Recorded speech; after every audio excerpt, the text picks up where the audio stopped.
Hello.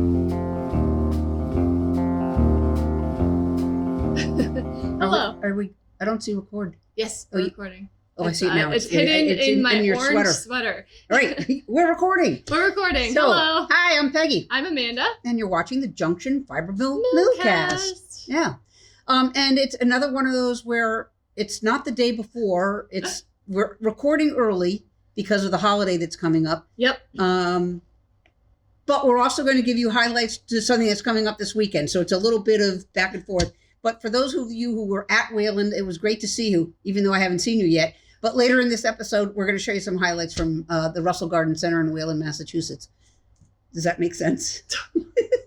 It's Friday afternoon, folks. Yeah, it's Friday afternoon. Our brain's already on weekend time. That is okay. What are you wearing? We'll start with that. I'm wearing burnt orange, only it's red. This is the Thea Coleman pattern, burnt orange. And I just love it. Yeah. It's got fun little bobbles. Yeah, it does. And it was I like her patterns. They're very clear. Mm-hmm. And they always fit. Yeah. This is my second one that I've done of hers. And I like it. And you're wearing, of course, the Lindal Sweater, actually out of burnt orange. That is the color name of the Farm Fresh that we no longer have in stock. But it was really lovely to work with our burnt orange. And then this is the Tangerine Twist, which we do have in stock. Yeah. And in the sport weight. And yeah, I just felt like a little sunshine today, so I have to show you my pants too. Yeah, it's a look. Power clashing, but also rainbow. It's red, orange, yellow. Rainbow. You know, red, orange, yellow, green, blue, purple. Half the rainbow. Half the rainbow. Yeah, with the your pink Sophie is scarf. the only one that's really throwing it. It's okay. And then even underneath it, I have very good. Some warm colors. Very uncharacteristic of me, especially back in my New York City days when I'd wear all black all the time. Would you really? Oh yeah. All black all the time. Yeah. Was it just to be goth? I mean, oh no, it was nothing about goth. It was more about just like blending in. Oh. It's like the New York uniform. And it's funny if you go to California, when we were there just this past time, I was wearing like black shorts, black shirt, because it's like normal for me. Yeah. And my friend was like, cheer up! No one would wear that in California. So, the white, black of the coast. But anyways, here I am wearing all colors and enjoying it. So, yeah. Very good. Yeah.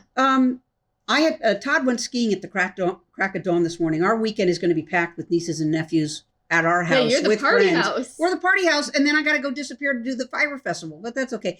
But two of the 9 that are arriving got here last night, a niece and nephew of ours, and one of them is a hardcore skier. Yeah. And my husband is a very good skier. And he said, yeah, I'll go skiing with you. And Rick was like, okay, but we're leaving the house at 7. Really? And because he wants to be on the lift first, and he wants to be the last lift run of the day. So they're at it right now. They're at it right now, hardcore. I God knows how Todd's going to be. Do they stop for lunch? Rick doesn't. He doesn't even go in the lodge to put his boots on. He goes, nope, I've got a blanket. I put it next to the car. I do all my changing right there and get my boots on, put the carpet or whatever back in the car. I'm like, a guy likes what he likes. I think Todd's going to want him to go into the lodge. And he packed a 2 peanut butter and jelly sandwich. Well, it's like right there, right? So like if they wanted to split off, I mean, I don't know how Todd will ski definitely culture works, but I mean, that's the thing is like you're recreating, but you're like right next to the lodge. Civilization. Right. Yeah. So anyway, fun. I was out early this morning walking the dogs, which is usually Todd's task. 11 degrees. It's very cold out. Yeah. It was the dogs and I. Yeah. When I said, let's go in, they were like, yeah. Yeah, it was. I mean, we did a fire in my house last night. We have a wood fire to heat the house. I mean, we do have a propane thing, but we never turn it on. Yeah. And so usually it's like chilly by about 3 or 4 p.m. and then we like build the fire up and it burns all night and like it's cozy. And already this morning, like I worked from home a little bit this morning and I'm on the call and Peg's like, "Are you like holding the baby?" Yeah, because right I thought you were rocking like, or something. I thought Lois was in your lap somewhere. No, it's freezing in my house. Did you not put more wood on the fire? Oh, we do, but then it dies overnight. And we don't build it up in the morning. No. So knowing you were going to work from home, you wouldn't like treat yourself to a couple of logs? Well, because it takes like an hour and a half to get it going again. Our house is so small and our fire is so small to heat that house that like it actually, you just can't really get it going big enough to really have the hot coals in the morning unless you're going to be up until 2, 3 in the morning. Okay. Which, yeah, no one's doing that. Not by choice. So we're either anyway. like building it up in the morning from scratch, and then only feel comfortable if I'm going to be around for 2 hours. Like for safety reasons? Yeah. Okay. Just because like I don't know, for some wood stove talk. You guys are here for it. Hey, it's Vermont. But like, to get the fire going, you start off with, what is it, the flue or whatever, completely open. Right. And so like you let in maximum amounts of air, Oxygen, which really gets it going. Right. But if you were to leave it and walk away at that point, it could get so hot that it could like burn the metal. Like bad things can happen. It overburns. With the flue wide open? Yes, so that's why you damp it down. Yeah.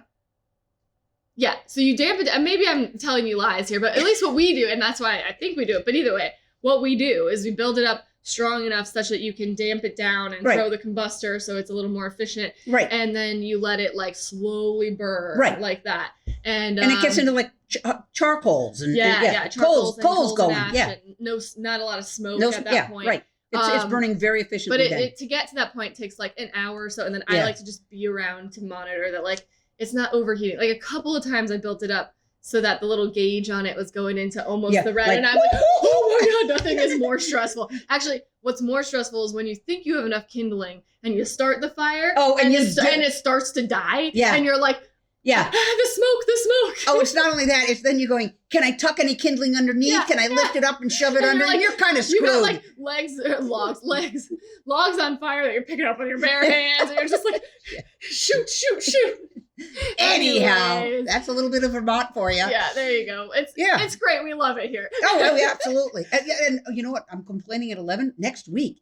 Evidently, it's supposed to be like polar. I mean, it's going to be really cold. We may, get the fire going in the morning or turn the propane on. I don't know. We're just stubborn. It's just so nice. I have to do one other Vermont thing. As a Christmas present, Todd gave me and my sister a class at King Arthur Flour this week. Fun. And the three of us, Todd, Eileen, and I, made bagels. Yeah. I've got a picture. I'll show you it. So I've never taken a class there. You got to. No, it's like right in it's like having Disneyland in your backyard. It's true. We're going. King Arthur Flour. It's not just flour. King Arthur. Oh, yeah, it's now baking company. Yeah, it's not, yeah. But we all still say KAF. KAF. They have fabulous classes. If you've ever been kind of on the fence, gosh, treat yourself. They have all kinds of different classes. The key is you got to get online and sign up because they fill up. Popular. Yeah, they're very popular. Mm-hmm. And so we learned bagels, boiling bread. Did you learn new things? Have you ever made them before? No. Okay. Have you ever boiled? I mean, I did. I got into it during COVID. Oh, okay. Yeah, but it was because I could go to King Arthur and get the like special stuff. Yeah, right? So I got like the malt powder. Right, you need the malt powder, and you need the flour is a high gluten. Yeah, you need like. Anyway, it was terrific. It was terrific. I'm glad you had fun. Yeah. What a fun thing to do, like midweek. Yeah, and you brought back bagels for the crew here. Yeah, they were good. We've got a really exciting new color to show you. Please, I know nothing about this. Okay, so I'm going to use my words very carefully. Do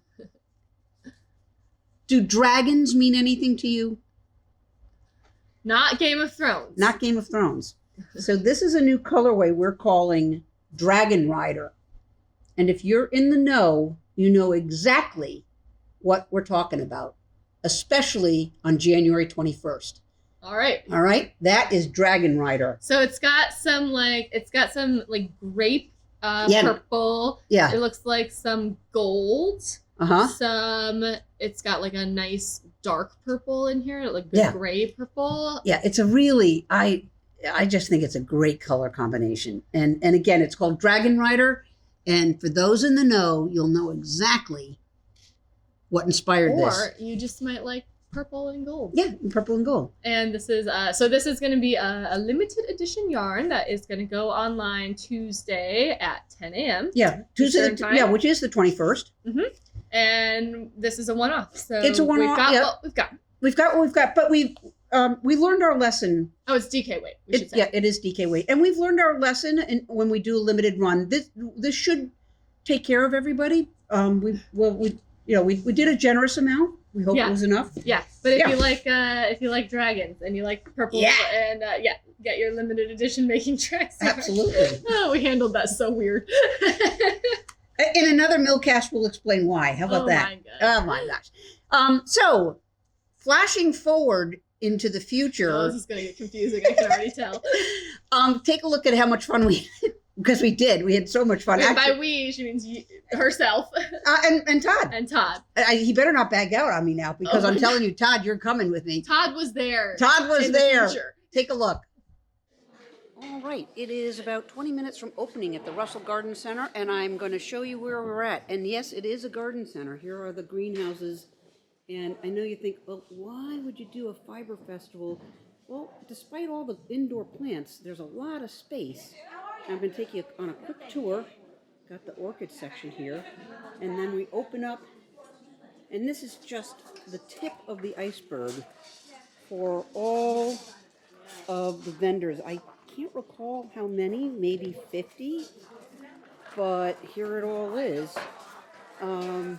Many of them are familiar and some new.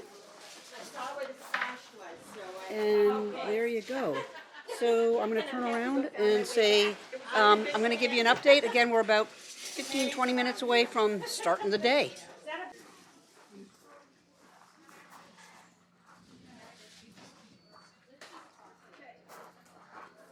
Those are so adorable. Thank you. I'm taking a video of them if that's okay to share with our podcast friends. Wow.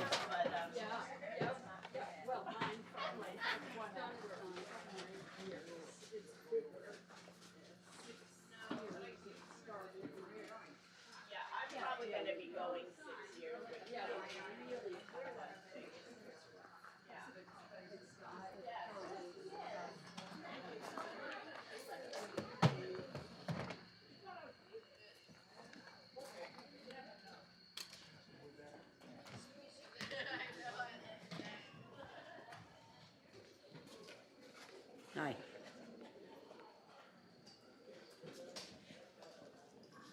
And here we are. All right, I'm going to introduce you to the most popular food truck at the place here. All right, this is the grilled cheese, and the name of it is Cheese Sandwiches, Say Cheese, and I'm going to introduce you to, okay, the hardest working woman here. Oh, no, I don't think that's true. What's your name? Terry. Terry, is this your truck? This is my truck. How's it going? Oh, it's going great. We're having an awesome day. Yeah, I came back when the line was down, because when I came here earlier, a huge line. Yeah, we managed to keep it to about a 10-minute wait time. So how on earth did you start doing a cheese truck? I realized I really like to eat fun stuff. Okay. And originally I was going to do Brussels sprouts. That was like my whole concept. Brussels sprouts? Yeah, and like my friends and family love my Brussels sprouts. Oh, okay. But they said, okay, but what else are you going to make? And I'm like, all right, I'm going to work on that. So I started making like fancy grilled cheeses, is what I call them. Yeah. And the wedge, which is my favorite one. What's in the wedge? It's cheddar, blue cheese crumbles, bacon, and tomato. Yeah, that's what we got. I know you got it. And that's my favorite, but the pickleback is our best seller. Just those people are wrong about it. How long have you been doing this? It'll be 10 years in April. Whoa, whoa, whoa. Is this your only truck? We have 3 now. 3 trucks? Yeah. Wow. Oh my gosh, it really just grew. Within like 3 months, I had to leave my full-time job. Congratulations! Are you 10 years in? Are you enjoying it? I love it as much as I did in the beginning. You sound like Junction Fiber Mill. My partner Amanda and I are just like you. It just took off, and who knew? No, honestly, the first food truck festival we did, we were like 2 months old, and my mom always worked in the trailer with me. She turned around, she was buttering, and she said, "Tara, there's a long line of people," and I'm like, "Just turn around, like we're not gonna look anymore." And I said, maybe they think we're someone else. And it wasn't funny that they thought we were someone else, it was that apparently they were waiting for a grilled cheese food truck. Well, the good news is when you're at this event, fiber fanatics love grilled cheese sandwiches. Yeah. They love the fig and goat. Oh yeah, the fig and goat? I love it too. Fig and goats. Yeah, I've got one here. All right, well, I'm gonna let you put your orders out there. All right. Thank you. Thanks, Peggy. Alex? All right, it is a wrap, and you'll see behind me, Todd, I hope you're seeing behind me, Todd is taking down the lights, and we are going to pack up as quickly as we can because snow is in the forecast. So, great time at the Wayland Russell Garden Center Farm Fiber, and we'll be back here in March, but I want to thank everybody that came by and said hello. See ya. It looks like you had a fabulous day at Wayland. Yeah, we did have a great time. This is so fun because I feel like we're sort of visualizing that it's going to be a good time and it's going to be awesome. What? It always is. I know. So I know it will be great. Peg Mallet just does such a great job. And it's first festival of the year. That's This exciting. is true. This is true. And we have, you want to talk about the other festival we're doing? Well, sure. Although it's kind of more your news to share as well. But we will have another fiber festival on February 2nd. We, and by we, I mean Peg, our chief festival officer, will be... Why people are probably like, why is it always Peg? And the reason because is I have small children, you have and small it's children, so hard for me to leave the house. And I get a kick out of it. Peg, before we even met, was like doing the yarn road show. That's how we met. We met at the farmers market. But all that to say is, Peg is our chief festival officer. So she will be out there again with the yarn at the New England Farm and Fiber Festival at the Boston Center for the Arts at Cyclorama. Yeah, new location. Yep, and that's February 2nd. Is that a Saturday? No, it's a Sunday. Sunday. A Sunday, 11 to 5. It's on Tremont Street in downtown Boston, and it's by ticket only. So go online to the New England Fiber Festival. The link will be in the notes here. Yep. And get your tickets because they're Tammy White is really running the show. She owns Wing and a Prayer. Wing and a Prayer, and you'll see that she's trying to make sure people feel like they have enough elbow room. So check that out, and I will see you. That's actually really sweet because sometimes you get the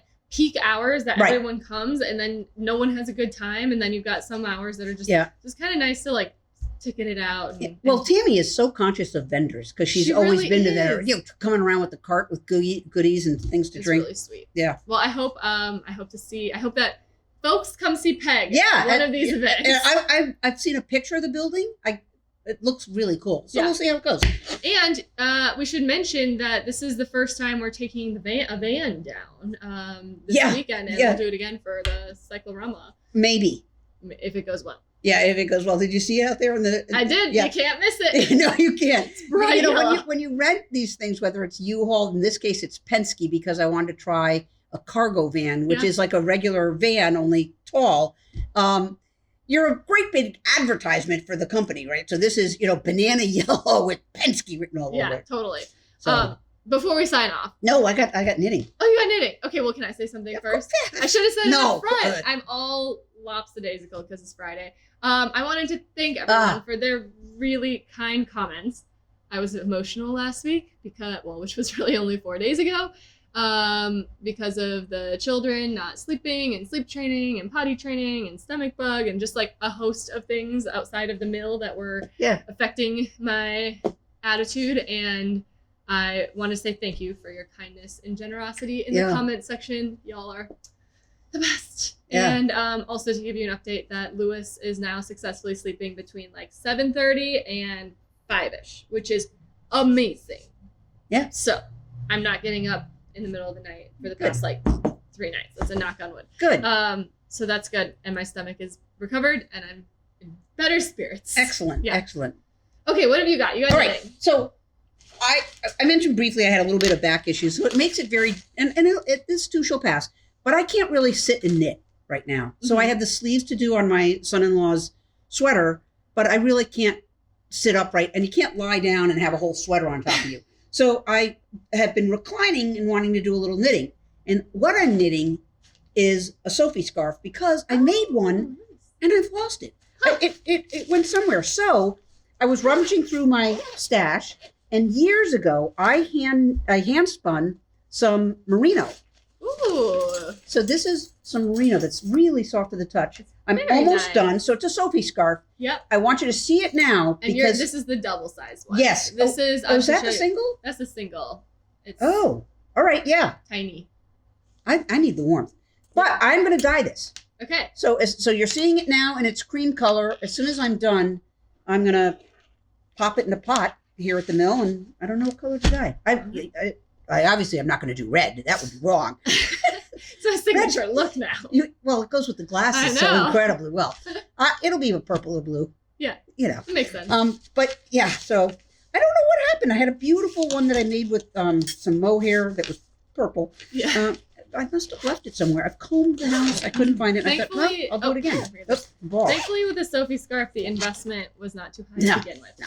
I cannot. Yeah. I mean, it's like the world's most popular tiny little scarf, so like, people have already talked about it. But I love it. Yeah. I want to make more whenever I have time. I am still working on my Jacob Twist, or my, what should we call it, the Vermont 3-ply, whatever we called it, vest. And I did go, I think it was on Tuesday. So after I had my emotional Millcast recording, then on Tuesday I woke up still feeling out of sorts. So I took off an hour early and I sat at the coffee shop just with my knitting and I worked on my vest a little bit. So I did make this much progress, but I also realized in the light of day that I had like overshot my mark and had to rip back a couple inches. So like, it was good that I did that. Yeah. And now I'm on to like increases, but I didn't even bring it because I was like, it doesn't look bigger at all. It was nice. Where's the coffee shop that gives you that kind of, because there's a couple of coffee shops in the area. There are two that I like.